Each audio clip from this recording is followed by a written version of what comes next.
Hayata dair püf noktalar kanalıma hoş geldiniz. Bugün sizlere aloe veralarla ilgili birkaç önemli noktadan bahsedeceğim. Daha önceki videolarımda sizlere aloe vera ile ilgili bakımlarının nasıl olması gerektiği, saksı değişimi nasıl olması gerektiği ile ilgili birkaç video çekmiştim. Bugün ise aloe veralarımızı nasıl coşturabiliriz, nasıl bol bol yavru elde edebiliriz? Bununla ilgili size çok pratik ve aynı zamanda çok etkili olan bir yöntemden bahsedeceğim. Gördüğünüz gibi aloe veralarım gayet sağlıklı ve güzeller. Özellikle ilkbahara girdiğimiz için şu anda aloe veralar bol bol yavru veriyor. Sizler de güzel bir bakım ile bol bol yavru aloe veralar elde edebilirsiniz. Özellikle sizlere en son aloe vera ile ilgili saksı değişiminin nasıl olması gerektiğinden, toprağının nasıl olması gerektiğinden bahsetmiştim. Ve sizlerle beraber hatırlarsanız saksı değişimi yapmıştık. Ve hemen size o aloe veralarımın durumunu göstermek istiyorum. Bakın bu anaç olan aloe veram. Hatırlarsanız bir saksı dolusu yavrusu vardı ve hepsini ayırmıştım.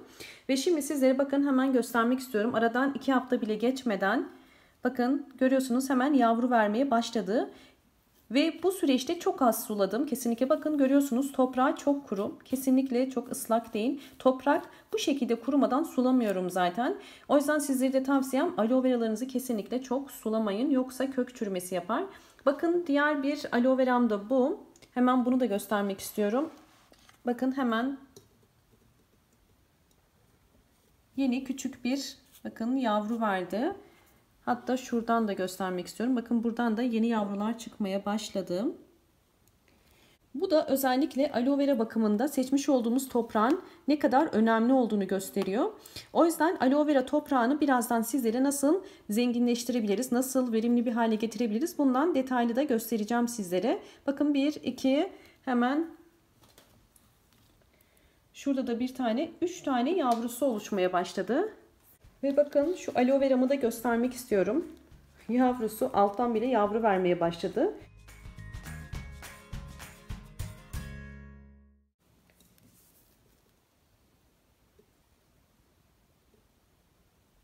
Evet, şimdi sizlere aloe vera coşturan toprak karışımını beraber hazırlayacağız.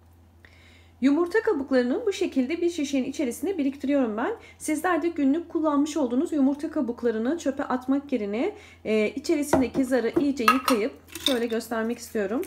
Şuranın iyice yıkanması gerekiyor. Çünkü bu yeteri miktarda yıkanmadığı zaman koku yapabilir içindeki jel. O yüzden sizlere tavsiyem bunu mutlaka yıkayın. İyice yıkadığınızdan emin olduktan sonra bunları bir peçetenin üzerinde kurutup daha sonra bu şekilde şişelerde saklayabilirsiniz ve bunu bütün çiçeklerinize ve bitkilerinizde kullanabilirsiniz. Şimdi ben bunu nasıl kullanacağımı göstereceğim. Bir fırın tepsisinin içerisine yumurta kabuklarımı döküyorum.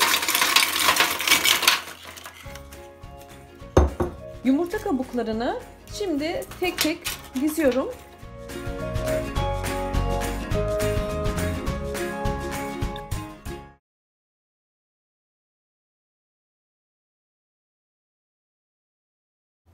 Fırın tepsisinin içerisine bu şekilde yumurtalarımı koydum. Ve şimdi bu yumurta kabuklarımızı ben fırında 200 derecede 10 dakika, yalnız fırını önceden ısıtmış olmanız gerekiyor. Önceden ısıtılmış olan fırında 10 dakika yumurta kabuklarının iyice kurumasını sağlayacağım. Daha sonra bunu robottan geçireceğiz.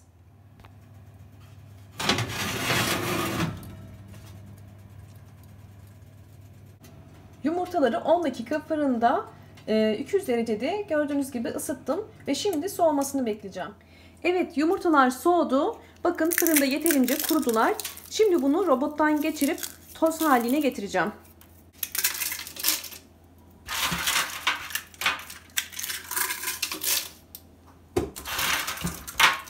Robottan daha kolay geçebilmesi için bu şekilde elimle biraz ufalayıp geçireceğim.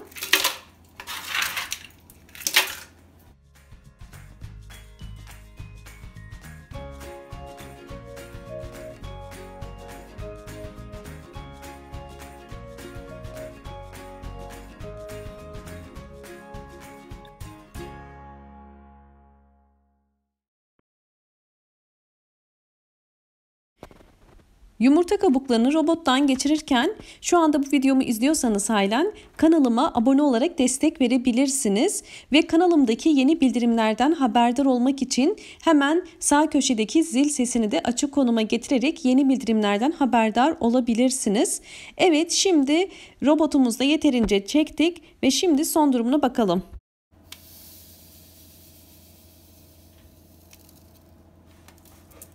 Evet, yumurtalarımızı gördüğünüz gibi bakın toz haline geldi. Ve şimdi bunu nasıl kullanacağımı göstereceğim. Şunu da belirtmek istiyorum. Muhtemelen niye bu şekilde yaptığımı da merak ediyorsunuzdur. Çünkü yumurta kabuğunda bol miktarda bildiğiniz gibi kalsiyum vardır. Ve bu kalsiyum çiçeklere çok iyi gelmekte. Özellikle yumurta kabuğunu bu şekilde toz hale getirdiğiniz zaman bu yumurta kabuğundaki kalsiyum çok daha hızlı toprağa karışıyor. Ve çok daha hızlı çiçeklerde gelişim gösteriyor. O yüzden bu şekilde toz halini getirdim. Daha hızlı bir şekilde toprağa karışıp ve daha hızlı bir şekilde sonuç göstermesi için.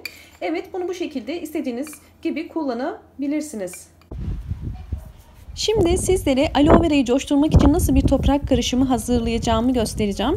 Şimdi gördüğünüz gibi saksımın içerisinde aloe vera yavruları var. Bunların artık bazılarının ayrılma zamanı geldi. Çünkü içerisinde çok fazla küçük aloe veralar olduğu zaman diğer büyükler gelişimlerini o kadar sağlayamıyorlar. O yüzden artık ayrılma zamanı gelmiş olan aloe verayı ben şimdi çıkarıyorum. Bakın gördüğünüz gibi bir tanesini çıkardım. Bunları sizlerle beraber ekeceğim. Özellikle aloe vera yavrularını ayırırken dikkat etmeniz gereken püf nokta çok küçük olmaması gerekiyor. Çünkü çok küçük yavruları ayırdığınız zaman kendi başlarına çok hızlı gelişemezler. Hatta çürüyebilirler. O yüzden sizlere tavsiyem bu büyüklüğe geldikten sonra ayırabilirsiniz. Bakın mesela bunun büyüklüğü gayet iyi. Şimdi bunu hafif bir şekilde çıkaracağım. Aloe vera'nın kökü çok az olduğu için rahatlıkla çektiğiniz zaman çıkacaktır. Aloe veraların kökleri çok fazla yoktur. O yüzden eğer ki aloe veranız yanlışlıkla düştüyse ya da eğer çıktıysa hemen ekebilirsiniz. Bakın görüyorsunuz şu anda yavrusuyla beraber çıktı. Normalde bu aloe veranın hemen bakın yanındaki küçük yavruyu tek başına ayırmamak gerekiyor. Fakat beraber olduğu için ben ikisini birlikte çıkardım. Ve şimdi bunları beraber ekeceğim. Ekerken dikkat etmemiz gereken çok önemli püf noktalar var. Öncelikle toprağımız çok önemli.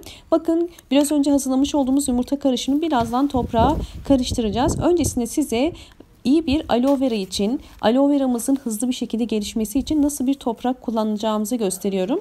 Bu gördüğünüz normal torflu bir toprak, bahçe toprağı değil ama hazır bir toprak. Bu ise kaktüs toprağı. Kaktüs toprağın içerisinde bol miktarda kum olduğu için ve aynı zamanda bakın kil bilgileri de var. Bunlar aloe vera'nın güzel bir şekilde gelişmesini sağlar ve beyaz olan ise perlit. Şimdi bunları güzelce karıştıracağım ve iyice karıştırdıktan sonra üzerine biraz önce hazırlamış olduğumuz yumurta kabuğunu da ilave edeceğim. Özellikle aloe vera toprağının mutlaka ama mutlaka suyu süzen bir toprak olması gerekiyor. Eğer ki aloe veranız bir türlü gelişmiyorsa, yavru vermiyorsa ilk yapmanız gereken işlem aloe vera'nın toprağını kontrol etmek. Eğer ki suyu süzmeyen bir herhangi bir bahçe toprağı ise aloe veranız bunun içerisinde çok gelişmeyecektir. O yüzden sizlere tavsiyem iyi bir toprak seçimi yapmanız. Aloe vera iyi bir toprakta, yumuşak bir toprakta hızlı bir şekilde kök salar, hem kök verir hem de yavrular çıkarmaya başlar. Evet, şimdi bakın saksı da çok önemli. Diğer önemli püf noktamız ise aloe vera büyütürken saksı seçimi. Büyüklüğü bu şekilde olmalı. Aloe veralarımız küçük olduğu için özellikle küçük saksı tercih ettim. Ve altı da mutlaka bol delikli olması gerekiyor ki suyu süzebilsin. Çünkü altında delik olmazsa suyu süzmez.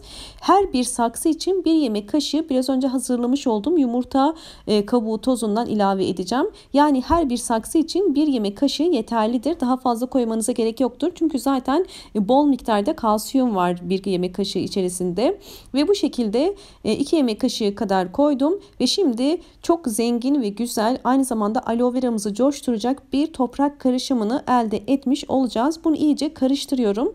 Bu karışımda deneyin ve göreceksiniz ki aloe veranız çok hızlı bir şekilde büyüyecek ve çok hızlı bir şekilde yavrular oluşturacaktır. Ve diğer önemli bir nokta ise aloe veralarınızı kesinlikle direkt güneş alan bir yere koymayın, yoksa çok hızlı bir şekilde sararabilir.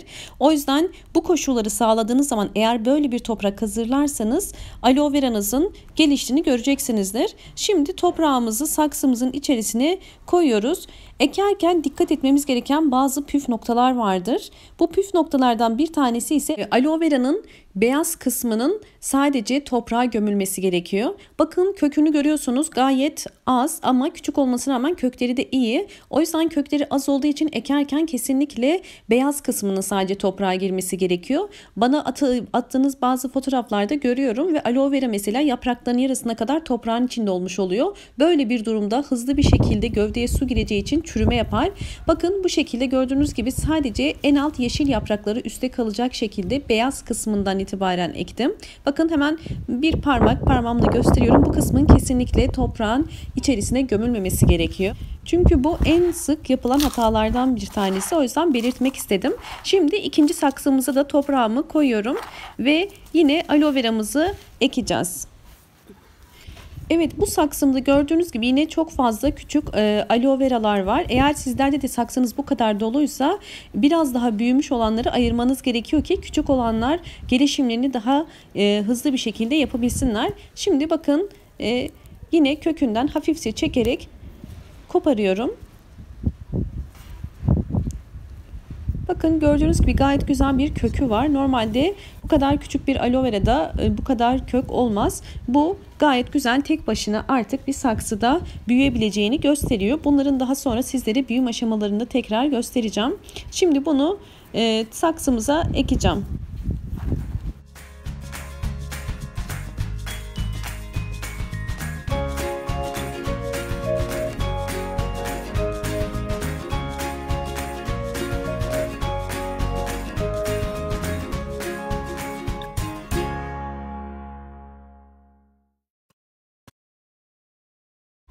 Evet, ikinci saksımız da hazır. Özellikle burada size yine önemli bir püf noktadan bahsetmek istiyorum. Kesinlikle ekim yaptıktan sonra bir hafta boyunca sulama yapmayın. Bir hafta sonra ilk suyunu verebilirsiniz. Evet, aloe veralarım gördüğünüz gibi şu anda hazırlar. Diğer küçük olanı da yanına hemen ekiyorum. Umarım bu videom sizler için faydalı olmuştur. Videomu beğendiyseniz eğer beğen tuşuna basmayı ve kanalıma abone değilseniz abone olmayı unutmayın. Yeni videolarımdan haberdar olmak için hemen sağ köşedeki zil sesini açık konuma getirebilirsiniz. Bol bol yorumlar yaparak bana yorumlar kısmından sorular sorabilirsiniz. Yorumlarınız benim için çok kıymetli. Hoşça kalın, sağlıkla kalın.